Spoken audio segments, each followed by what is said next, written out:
Hi everyone, Crystal of Power Femme Tarot here. Thank you so much for joining me today. Welcome to the first installment of Tarot Incite, a Patreon exclusive video series all about reading tarot through the lens of social justice. I am really excited to kickstart this project, and in this first video we're just kind of laying out the framework and thinking about what it is that we can expect in this video series moving forward. Let's first think a little bit about the title, which is not just my attempt at being a little bit punny. Tarot Incite, I think, really captures the sort of two-faceted approach that we are taking in this video series. Incite, I-N-C-I-T-E, is a verb that has to do with inspiring or rousing one to action. It's a verb that has a lot of resonance with just causes, with social justice activism, and so that definitely speaks to the way that we will be thinking about tarot as not only a psycho-spiritual tool, but also a political tool, one that is never value neutral and one that can certainly aid us as we work to be agents of change. Incite is also spelled I-N-S-I-G-H-T, so these are homonyms. And insight there, of course, has to do with our perception, with the wisdom that we have to offer. And that's not only mine through the teachings that I'll be offering in this video series, but also yours. I'm absolutely hoping that these videos spark conversations and collaborations. So I'm just as interested in your insights and hope that you will offer them forward to this community. For me, tarot is a tool, and that might seem really, really obvious to say, but I think that sometimes we hand our power over when we go to our deck, when we really need to remember that when we're working with a tool like tarot, the guidance, the wisdom, the magic is not only in us, but also in our communities and our relationships with other people.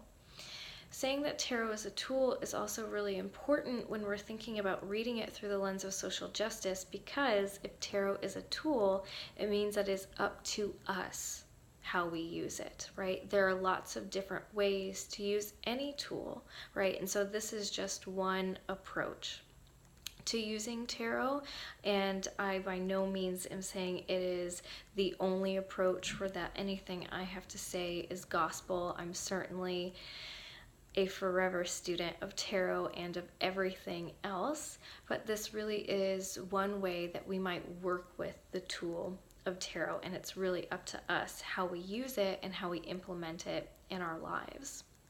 Another tenet that guides my work with the tarot is that the spiritual is political. This is a riff on the second wave feminist adage, the personal is political. And this adage was really meant to communicate how experiences that we might think of being unique to us are really connected to larger social phenomena. And here, the political isn't a word just meaning government, legislation. It's a word that's meant to speak to relationships of power more generally. So riffing on this, the spiritual political is just to say that one's spiritual beliefs, spiritual practices are never divorced from relations of power. Guided by these two tenets, that tarot is a tool and that the spiritual is political, I firmly believe that tarot is a fantastic tool for us to use as marginalized people, as people who interact with other people, that can help us undo gaslighting, can help us reckon with our social locations, the various privileges that we occupy, the complexities of our lived embodied experiences, the way that we are interdependently connected to one another, and how we can participate in the world in ways that are more ethical, that are in service of just causes, and help to facilitate a different world, to imagine and create a system that looks otherwise than what it is. So, with that bit of my tarot philosophy being said, I want to think about how this video series is working within the larger tradition of tarot as a theory and as a practice, as well as an industry. So, tarot is a cultural artifact. It's a physical object, and that means that it reflects the values of not only its creators, but also of a particular place in time, whether that means being complicit with those values and norms or trying to be countercultural and resist those values and norms. As tarot gets picked up by mainstream publishers and is increasingly destigmatized, we might think that tarot is just freely accessible to all people, when this accessibility has not been unilaterally increased, and the people who have and have always had the most access to tarot, those with multiple points of privilege based on their social location, are actually the ones who benefit most from this mainstreaming of tarot. And these are the people who have certainly seen their lived embodied experiences, their values, and their norms represented in the tarot the most. So what I mean to say is that though we can go to Barnes and Noble or click onto Amazon and find many, many, many images, many options for tarot decks, and find them at really more reasonable prices, this is really just oftentimes a proliferation of the norms that have already been in existence in the tarot community. And certainly I am not the first person to say or notice or observe that despite its associations with the occult, with the fringe, that tarot has unwittingly internalized a lot of problematic ideologies and norms, particularly around race, around sexuality, around gender, so on and so forth.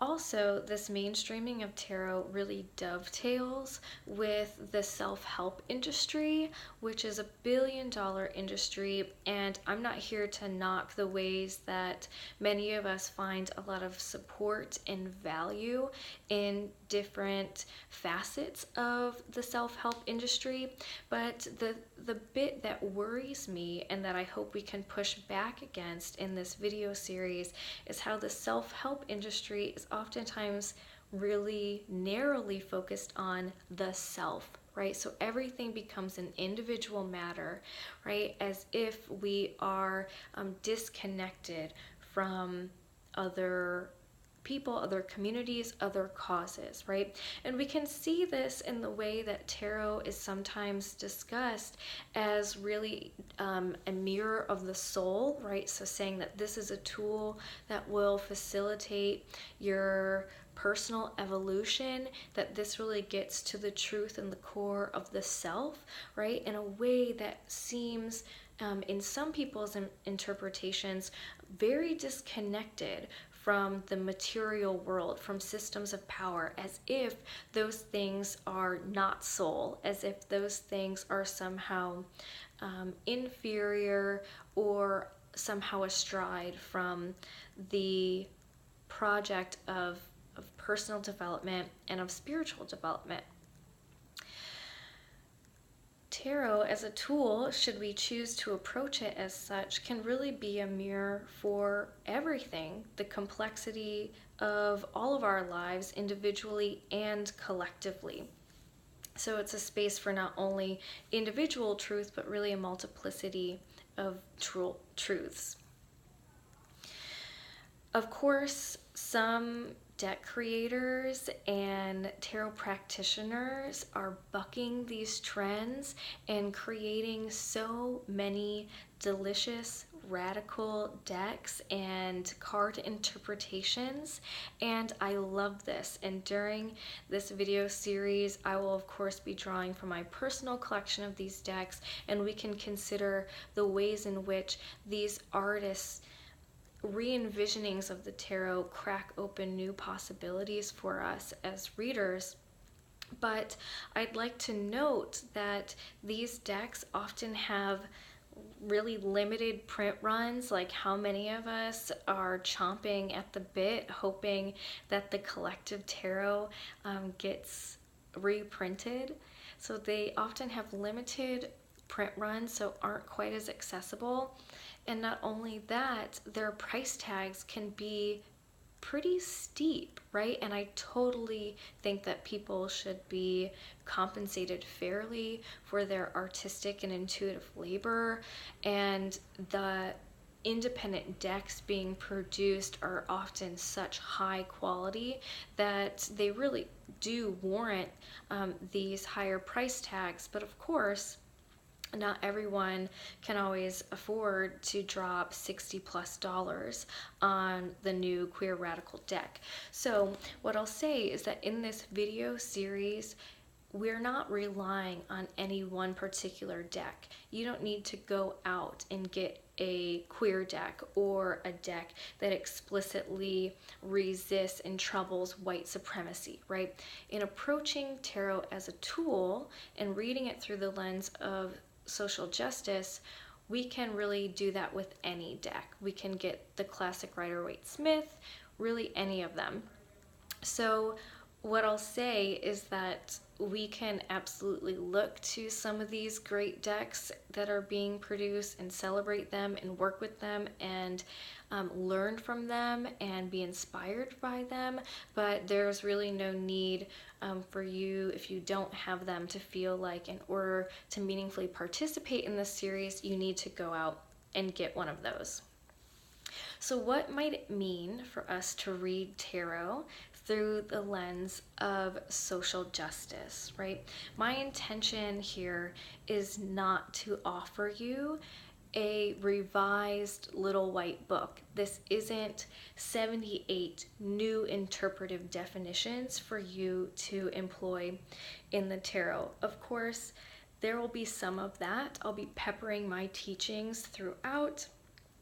But really what I'm hoping to do together is explore how we can challenge some of the visual metaphors in tarot and resist a narrow focus on the individual when we are working with the cards. So really a question I would like to leave you with and hope that you will journal on and discuss in the comments is, what can we do with tarot?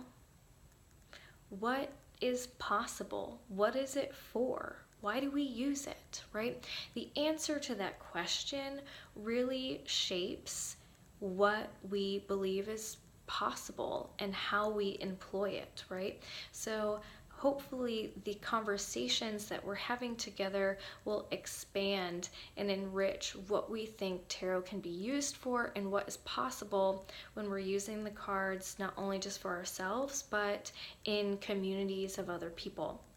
So when we're reading tarot through the lens of social justice, here are some of the things that we might consider, right?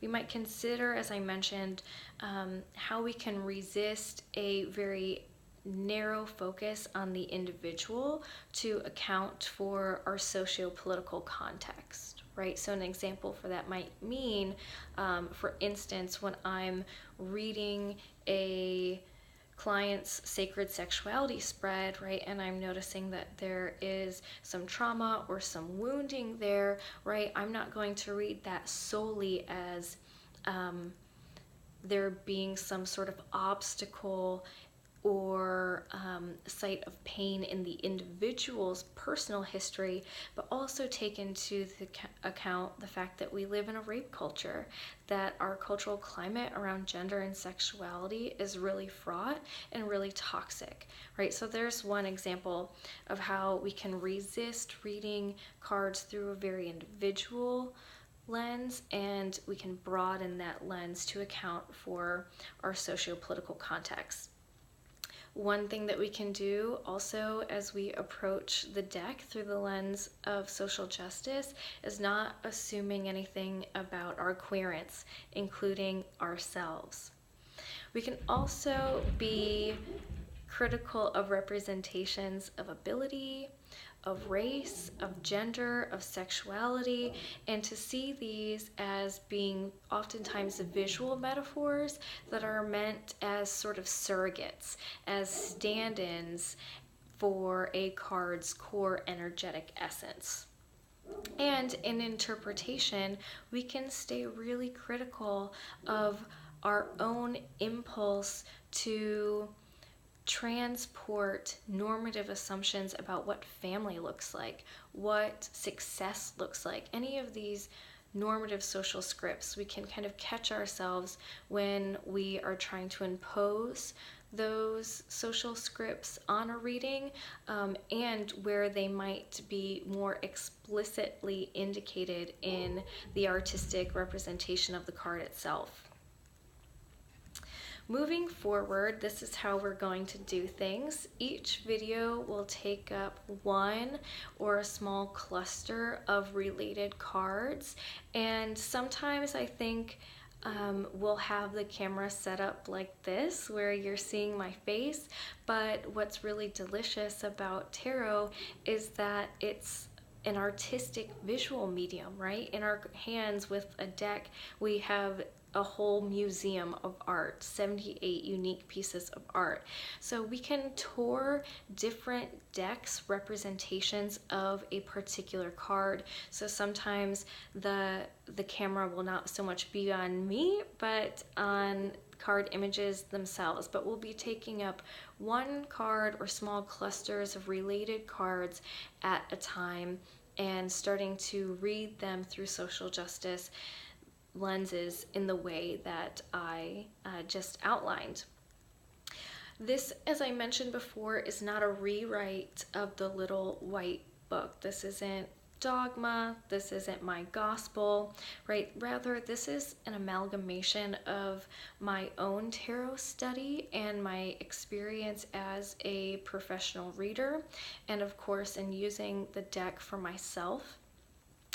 But this is always going to be partial, right? My insight is always going to be limited, and it's going to be through my circumscribed field of vision, right? I am a white, cisgendered, queer femme who grew up white in the white working class. I take on the term white trash with a lot of pride. I never use that as a negative, but I also have a bit of economic stability now in my life, and of course the way that I read the cards is going to be shaped by that lived experience, right? So this is not the one way to read tarot through the lens of social justice. This is just how the cards have manifested for me and helped me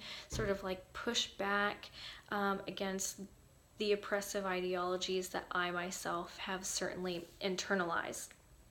And this series is also, as I alluded to earlier, meant to be a springboard into critical conversation, dialogue, right? So this is a space for us to feel into what might be possible when we are reading the tarot in this way. So again, I invite you to be participatory, to be commenting and resisting what I say, offering alternative readings, and I think it's really cool that if it works out in the way that I'm hoping, right, that these videos will be my humble offerings, but that it will sort of be a hub for lots of different dialogues around different interpretations of cards and become in that way a really robust community resource.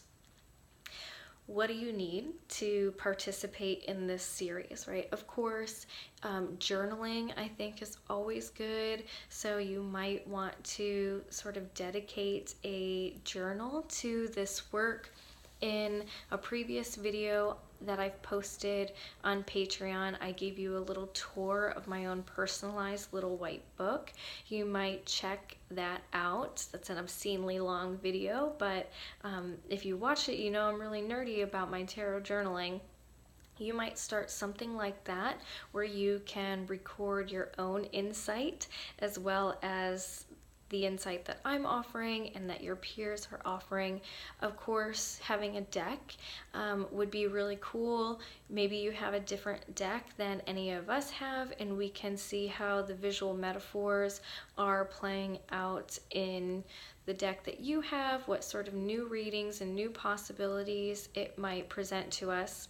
But other than that, all you really need is the spirit of collaboration and conversation, your curiosity, and an open heart and an open mind, right? I'm really excited to move forward with this project. My apologies that my neighbor's dog so rudely interrupted us partway through, and I will see you in the next installment. Bye, folks.